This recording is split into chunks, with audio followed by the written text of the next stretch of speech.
श्रीशिवताण्डवस्तोत्रम्। जटाटवीगलज्जलप्रवाहपावितस्थले गलेवलम्ब्यलम्बिताम्बुजङ्गतुङ्गमालिकां ढमढ्ढमढ्ढमढ्ढमन्निनादवड्डमर्वयं चकारचण्डताण्डवं तनोतु नः शिवः शिवम्।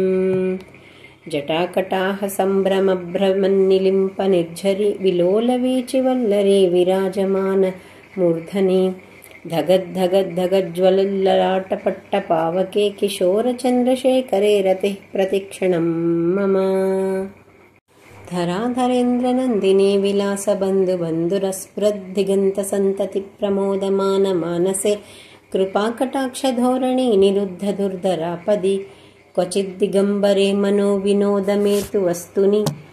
जटाभुजङ्गपिङ्गळस्फुरत्पणामणिप्रभा कदम्बकुङ्कुमद्रवप्रलिप्तदिग्मधूमुखे मदान्दसिन्दूरस्फुरत्वगुत्तरीयमेधुरे मनोविनोदमद्भुतं बिभर्तुभूतभर्तरि।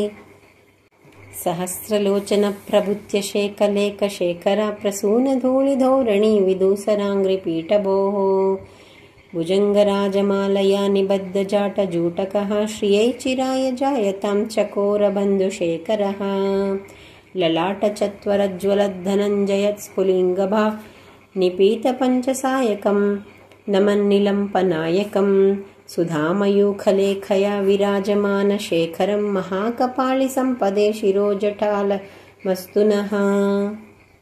करालपालपट्टिका दगद्दगद्दगज्ज्वला धनञ्जयाहुतीकृता प्रचण्डपञ्चसायके धराधरेन्द्रनन्दिनी कुचाग्रचित्रपत्रक प्रकल्पनैकशिल्पिनी त्रिलोचने रतिर्मम।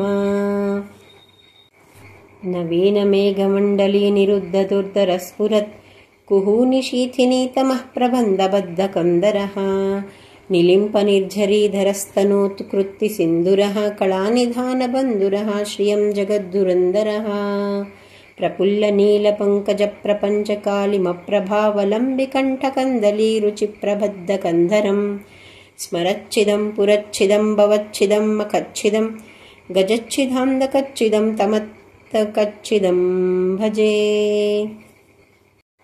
अखर्व सर्वमङ्गला कला कदम्ब मञ्जरी रसप्रवाह माधुरी विजृम्भणा मधुव्रतं स्मरान्तकं पुरान्तकं भवान्तकं मखान्तकं गजान्तकान्तकान्तकं तमन्तकान्तकं भजे।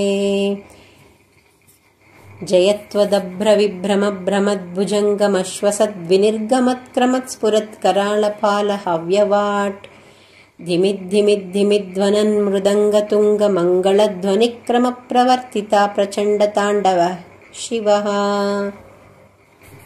दृशद्विचित्रतल्पयोर्भुजङ्गमौक्तिकस्रजोर्गरिष्ठरत्नलोष्ठयो सुहृद्विपक्षपक्षयोः तृणारविन्दचक्षुषो प्रजामही महेन्द्रयो समप्रवृत्तिका कदा सदा शिवं भजाम्यहम्।